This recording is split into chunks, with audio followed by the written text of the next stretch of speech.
Nous sommes au centre de tri du SMICTOM d'Alsace centrale à Chervillers. C'est ici, dans ce hall de dépotage, que le contenu de la poubelle jaune est déversé. Les déchets non recyclables sont retirés, le reste vient alimenter la chaîne de tri.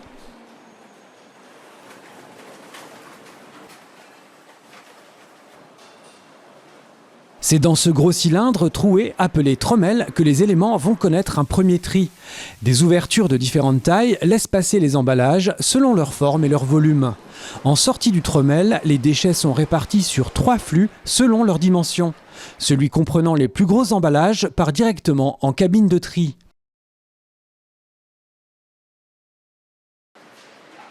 Les autres vont subir toute une série de tri automatiques avant de passer entre les mains des agents. Un des premiers traitements consiste à extraire les emballages ferreux à l'aide d'un électroaimant.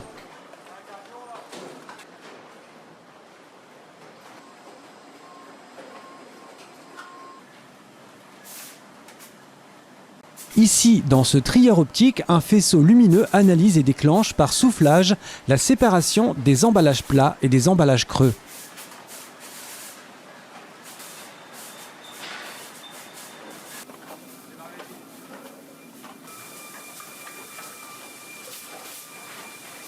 Le centre de tri est doté de 4 trieurs optiques.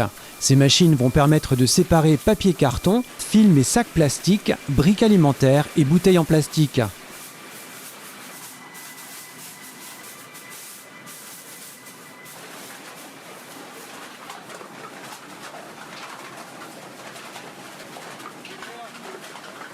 Voici le défineur. Ici, les emballages semblent rebondir. Cela permet d'extraire la matière de toute petite taille, non recyclable. Tous ces emballages arrivent en salle de tri. Les agents ont pour mission de corriger toute erreur de tri.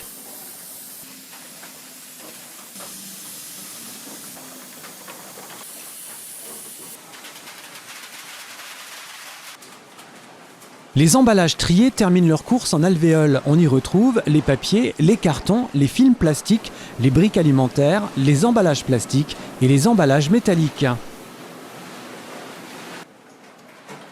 Chaque matériau est compacté sous forme de balles. Celles-ci sont entreposées par des caristes à proximité du centre de tri. Des transporteurs viendront récupérer ces balles en vue de leur recyclage. Cette matière permet d'importantes économies en énergie, en eau et en ressources naturelles.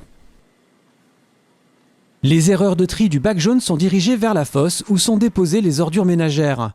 Elles seront acheminées dans une usine d'incinération afin d'être valorisées énergétiquement. Le geste de tri des déchets s'inscrit pleinement dans la dynamique de l'économie circulaire. Il permet la réutilisation des matériaux et la réduction de l'impact environnemental.